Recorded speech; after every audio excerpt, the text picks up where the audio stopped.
दुनिया भर के म्यूचुअल फंड है, किस में इन्वेस्ट करें समझ ही नहीं आता है। बट अगर हमें कोई ऐसा म्यूचुअल फंड मिल जाए जिसमें लोवेस्ट रिस्क हो और हायर रिटर्न हो तो मज़ा आ जाएगा। क्या कोई ऐसा म्यूचुअल फंड है? चलिए पता लगाते हैं। क्या दोस्तों कभी आपने हाइब्रिड म्यूचुअल फंड का नाम सुना है? हाइब्रिड म्यूचुअल फंड अगर नहीं सुना है तो आज मैं आपको बताता हूँ। दोस्तों ये जो हाइब्रिड म्यूचुअल फंड है, देखिए सबसे पहले तो मैं आपको बता देता हूँ कि रिस्क के पैरामीटर पर 3 तरीके के इन्वेस्टमेंट होते हैं। एक होता है इक्विटी इन्वेस्टमेंट जिसमें हायर रिस्क होता है। इक्विटी इन्वेस्टमेंट में क्या होता है कि आपका मैक्सिमम पैसा स्टॉक मार्केट में लगता है और वहाँ पे हायर रिस्क होता है, तो हायर रिटर्न भी यहाँ पे मिलता है आपको। दूसरा होता है डेट इन्वेस्टमेंट। डेट इन्वेस्टमेंट में क्या होता है, लोअर रिस्क होता है, सबसे कम रिस्क होता है डेट इन्वेस्टमेंट में। डेट इन्वेस्टमेंट में आपका जो पैसा लगता है फिक्स इनकम में लगता है, मतलब ऐसी जगह पे पैसा लगता है जहाँ पे जो रिस्क है वो बहुत ही कम होता है, बिल्कुल मतलब नहीं के बराबर होता है, यहाँ पे फिक्स रेट से आपको रिटर्न मिलता है, वो हो गया डेट इन्वेस्टमेंट। और तीसरे तरीके का जो इन्वेस्टमेंट होता है बैलेंस इन्वेस्टमेंट। बैलेंस इन्वेस्टमेंट में क्या होता है कि मीडियम रिस्क होता है। बैलेंस इन्वेस्टमेंट में मतलब इक्विटी और ये डेट, ये दोनों का कॉम्बिनेशन मिला के बनता है बैलेंस इन्वेस्टमेंट। तो इसलिए मतलब इसमें बैलेंस इन्वेस्टमेंट में आपका इक्विटी भी रहेगा आपके पोर्टफोलियो में और डेट भी रहेगा, उसे ही बोला जाता है बैलेंस इन्वेस्टमेंट। और यही जो बैलेंस इन्वेस्टमेंट है यही है हाइब्रिड इन्वेस्टमेंट या फिर also called hybrid mutual fund. हम इसको हाइब्रिड म्यूचुअल फंड भी बोल सकते हैं। इसमें क्या है कि बैलेंस किसका, रिस्क और रिटर्न का यहाँ पर बैलेंस किया जाता है। मतलब पर्पस क्या होता है इस फंड का, हाइब्रिड म्यूचुअल फंड का जो पर्पस क्या होता है कि मतलब कम से कम रिस्क लिए, मतलब एक मीडियम रिस्क लेकर ठीक ठाक रिटर्न दिया। ठीक है, ठीक ठाक रिटर्न मिल जाए बिना ज़्यादा रिस्क लिए। ठीक है, ठीक ठाक रिटर्न हमें मिल जाना चाहिए बिना ज़्यादा रिस्क लिए। ये पर्पस होता है हाइब्रिड म्यूचुअल फंड का। मतलब बहुत ज़्यादा रिटर्न भी नहीं मिलना चाहिए और बहुत कम भी रिटर्न नहीं मिलना चाहिए, मतलब मीडियम रिस्क रहेगा। अगर हम बात करें कितना आइडियली कितना रिटर्न मिलना चाहिए हाइब्रिड म्यूचुअल फंड में, तो इक्विटी म्यूचुअल फंड से जो इक्विटी म्यूचुअल फंड है उससे थोड़ा कम रिटर्न मिलना चाहिए, बट जो डेट म्यूचुअल फंड है उससे थोड़ा ज़्यादा रिटर्न मिलना चाहिए, मतलब बीच में कहीं ना कहीं इसका रिटर्न रहेगा। तो ये होता है। तो हाइब्रिड म्यूचुअल फंड का पर्पज ही ये है कि कम से कम रिस्क लेकर आपको ठीक ठाक रिटर्न दिया जाए। वैसे तो काफ़ी टाइप के हाइब्रिड फंड है, इतने सारे टाइप के हाइब्रिड फंड है। इक्विटी हाइब्रिड फंड में क्या होता है कि मैक्सिमम पैसा मतलब 65% से ज़्यादा पैसा आपका इक्विटी मार्केट में लगता है, मतलब स्टॉक मार्केट में लगता है। फिर है डेट हाइब्रिड फंड में मैक्सिमम पैसा आपका डेट में लगता है। डेट मतलब मनी मार्केट इंस्ट्रूमेंट, जब फिक्स इनकम वाले इंस्ट्रूमेंट जहाँ पे आपको फिक्स रेट से रिटर्न मिलता है, रिस्क बहुत नहीं के बराबर होता है, वहाँ पर मैक्सिमम पैसा वहाँ पर लगेगा डेट हाइब्रिड फंड में। कंजर्वेटिव हाइब्रिड फंड में भी क्या रहेगा कि मैक्सिमम पैसा आपका डेट में ही लगेगा। ठीक है, 70% के करीब पैसा आपका डेट में लगेगा। फिर बैलेंस हाइब्रिड फंड, इसमें 50% हम बोल सकते हैं, 50% आपका इक्विटी मार्केट में जाएगा, 50% आपका डेट मार्केट में जाएगा। एग्रेसिव हाइब्रिड फंड में क्या है, मैक्सिमम पैसा 70% 75% के करीब पैसा आपका इक्विटी मार्केट में लगेगा। एग्रेसिवली इसको हैंडल किया जाएगा, मतलब ज़्यादा रिटर्न देने की कोशिश की जाएगी एग्रेसिव हाइब्रिड फंड में। फिर है डायनामिक एसेट एलोकेशन फंड, इसको मैं आपको आगे बताता हूँ, इसको मैं अच्छे से बताता हूँ आपको आगे। फिर है आर्बिट्राज हाइब्रिड फंड। आर्बिट्राज में क्या होता है कि एक मार्केट में बेचा जाता है, दूसरे मार्केट में खरीदा जाता है, इस तरीके से साइमल्टेनियसली पोजीशन बनाई जाती है, उस तरीके से रिटर्न मतलब जो रेफरेंस रहेगा उसको कैप्चर करने की कोशिश की जाती है आर्बिट्राज फंड में।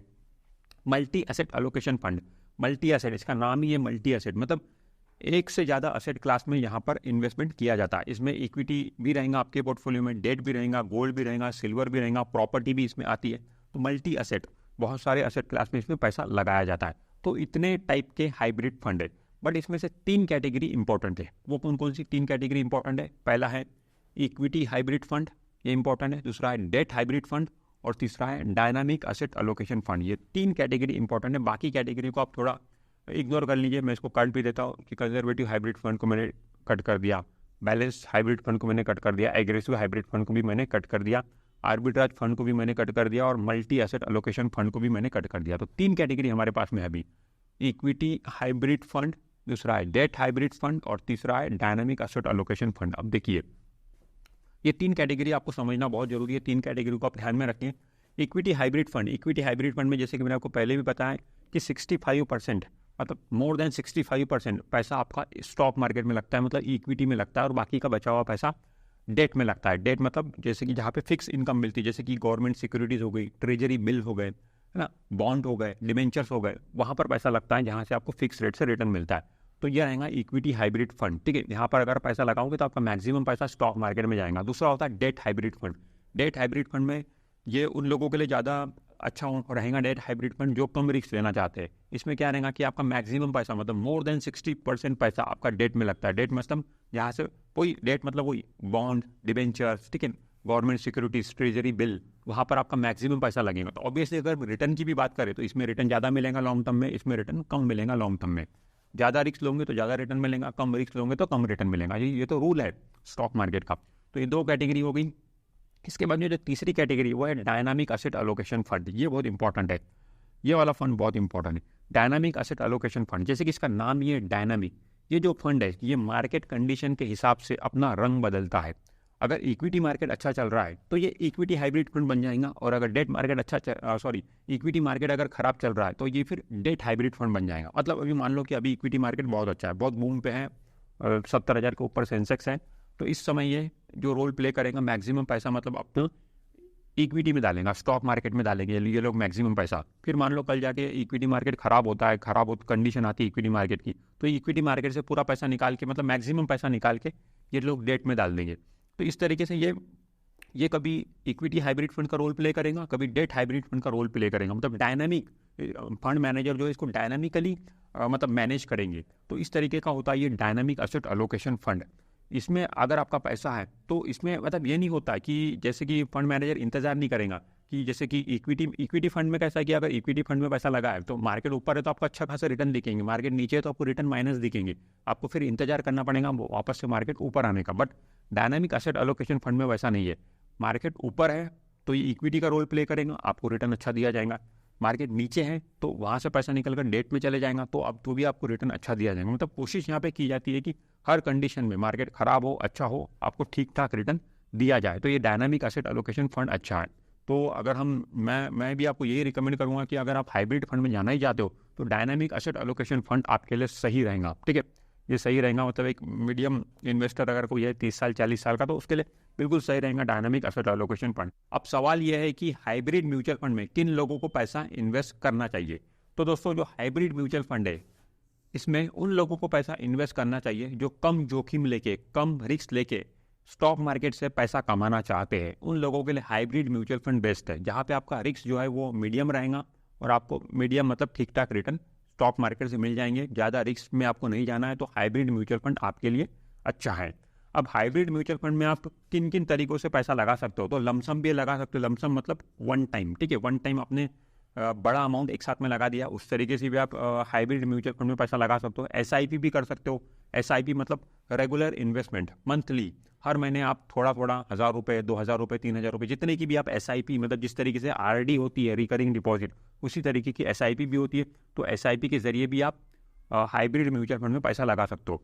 दूसरा होता है SWP। SWP ये जो है जिस तरीके से SIP मतलब सिस्टमेटिक इन्वेस्टमेंट प्लान, SWP मतलब सिस्टमेटिक विड्रॉल प्लान।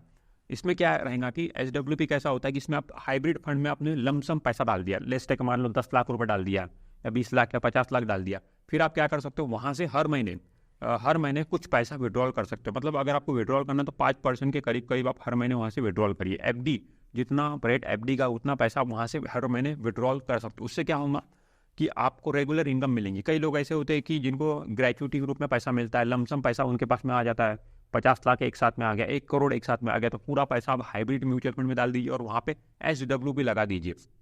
SWP में क्या होगा, हर महीने आपको कुछ ना कुछ पैसा आप वहाँ से विड्रॉल कर सको। जैसे कि मैंने बोला कि 5% के करीब आप पैसा सालाना विड्रॉल करिए। अगर मान लो 1 करोड़ रुपये आपने हाइब्रिड म्यूचुअल फंड में डाल दिया एक साथ का, एक साल मतलब 1 करोड़ का 5% कितना होता है, 5 लाख रुपए। तो साल का 5 लाख रुपए वहाँ से विड्रॉल कर सकते हो मंथली बेसिस पे, ठीक है, मंथली बेसिस पे। तो उससे क्या होगा कि आपको हर महीने आप विड्रॉल भी कर रहे हो और जो आपका रिमेनिंग कॉर्पस रहेगा वो भी बढ़ता चला जाएगा, क्योंकि हाइब्रिड म्यूचुअल फंड में रिटर्न तो आपको ज़्यादा मिलेगा ना। हाइब्रिड म्यूचुअल फंड में लेट्स मान लो आपको 12% का रिटर्न मिल रहा है और आप विड्रॉल कितना कर रहे हो, साल का 5%। तो ऑब्वियसली जो डिफरेंस है इस वजह से आपका जो कॉर्पस है वो बढ़ता चला जाएगा। इस तरीके से SWP भी आप यहाँ पे कर सकते हो। फिर होता है STP मतलब सिस्टमेटिक ट्रांसफर प्लान। STP में कैसा रहेगा कि आपने पैसा पहले हाइब्रिड म्यूचुअल फंड में नहीं डाला, आपने पैसा किसी लिक्विड फंड में डाला, किसी डेट फंड में डाल दिया, ठीक है, जहाँ पे मतलब रिस्क बिल्कुल जीरो होता है, नहीं के बराबर रिस्क होता है। वहाँ पर आपने पूरा पैसा अपना पार कर दिया, लिस्ट का मान लो 1 करोड़ रुपये वहाँ पे आपने पार कर दिया। फिर वो 1 करोड़ रुपये में से कुछ पैसा निकल कर हर महीने हाइब्रिड म्यूचुअल फंड में आ रहा है, उसे बोले हम सिस्टमेटिक ट्रांसफर प्लान। वहाँ पे 1 करोड़ रुपये आपने रख दिया लिक्विड फंड में, ठीक है, और वहाँ से हर महीने निकल कर मान लो 5,000 रुपये या 10,000 रुपये हर महीने निकल कर हाइब्रिड म्यूचुअल फंड में आ रहा है, उसे बोला जाएगा STP, सिस्टमेटिक ट्रांसफर प्लान। तो इस तरीके से पैसा आप डाल सकते हो, पैसा निकाल सकते हो हाइब्रिड म्यूचुअल फंड से। ये कुछ तरीके हैं। और जब आप हाइब्रिड म्यूचुअल फंड में पैसा लगाओगे तो 2 प्लान आपको देखने को मिलेंगे, एक रहेगा डायरेक्ट प्लान, दूसरा रहेगा रेगुलर प्लान। तो ये दोनों प्लान क्या होते हैं? डायरेक्ट प्लान मतलब ये है कि जिसमें आप डायरेक्टली म्यूचुअल फंड कंपनी को पैसा देते हो, आप रहते हो और म्यूचुअल फंड कंपनी के पास में डायरेक्टली आपका पैसा जाता है, बीच में कोई भी डिस्ट्रीब्यूटर एजेंट नहीं होता है, तो इसमें कमीशन के जो पैसे हैं वो आपके बच जाते हैं। जबकि रेगुलर प्लान में क्या होता है कि बीच में डिस्ट्रीब्यूटर और एजेंट होता है। तो रेगुलर प्लान जब आप चुनते हो तो डिस्ट्रीब्यूटर और एजेंट को भी कमीशन जाता है, और वो जो कमीशन जाता है आपके इन्वेस्टमेंट में से जाता है। तो मैं आपको रिकमेंड करूँगा कि अगर आपको थोड़ा बहुत भी म्यूचुअल फंड का नॉलेज है, थोड़ा बहुत भी म्यूचुअल फंड समझ में आता है, बेसिक भी अगर आपको पता है, तो आप डायरेक्ट प्लान के साथ में जाइए।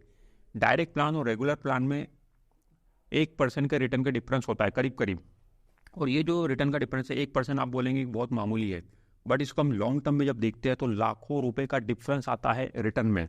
मतलब एक ही म्यूचुअल फंड रहेगा, उसके 2 अलग अलग प्लान रहेंगे कि एक बंदे ने डायरेक्ट प्लान ले लिया, दूसरे बंदे ने रेगुलर प्लान ले लिया, तो 10 साल बाद, 15 साल, 20 साल बाद आप देखोगे तो दोनों के जो कॉर्पस बनेगा उसमें लाखों रुपए का डिफरेंस रहेगा। तो इतना फर्क पड़ता है। तो अगर आपको थोड़ा बहुत भी नॉलेज है तो आप डायरेक्ट प्लान ही म्यूचुअल फंड का लीजिए, और ऑनलाइन आप ले सकते हो। आज की तारीख में कई सारे ऑनलाइन प्लेटफॉर्म पे हैं, वहाँ से आप डायरेक्ट प्लान में आप आराम से हाइब्रिड म्यूचुअल फंड में पैसा इन्वेस्ट कर सकते हो। अब इसके हम टैक्सेशन पार्ट को समझते हैं। देखिए दोस्तों, इसमें जब टैक्स लगता है वो 2 तरीके के टैक्स आपको देना पड़ता है। एक होता है STCG मतलब short term capital gain tax, दूसरा होता है LTCG मतलब long term capital gain tax.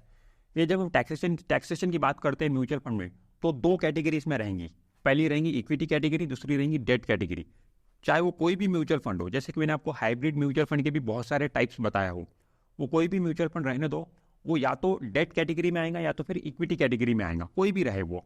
जैसे कि मान लो अगर कोई डेट वाला है, ठीक है, उसमें मतलब इसमें कैटेगरी किस तरीके से रहेंगी मैं आपको बता देता हूँ। मान लो कोई भी म्यूचुअल फंड है, उसका 50% से ज़्यादा पैसा अगर इक्विटी में लगा है तो वो इक्विटी कैटेगरी वाला फंड हो गया। उसका 50% से ज़्यादा पैसा डेट में लगा है तो वो डेट कैटेगरी वाला फंड हो गया। सिंपल। कोई भी म्यूचुअल फंड ये 2 में से एक कैटेगरी में ही आएगा जब हम टैक्सेशन की बात कर रहे हैं। तो अगर वो इक्विटी हाइब्रिड फंड है, मतलब इक्विटी कैटेगरी वाला फंड है, तो उसमें टैक्सेशन किस तरीके से रहेगा? उसमें जो रहेगा short term capital gain tax, मतलब 1 साल के अंदर अगर आप पैसा बाहर निकालते हो तो फ्लैट 15% टैक्स आपको देना पड़ेगा। 1 लाख आपने बाहर निकाला तो 15,000 रुपये आपको टैक्स देना पड़ेगा, और ये फ्लैट देना ही पड़ेगा विदिन 1 ईयर। उसे बोला जाता है short term capital gain tax, ठीक है, इक्विटी में।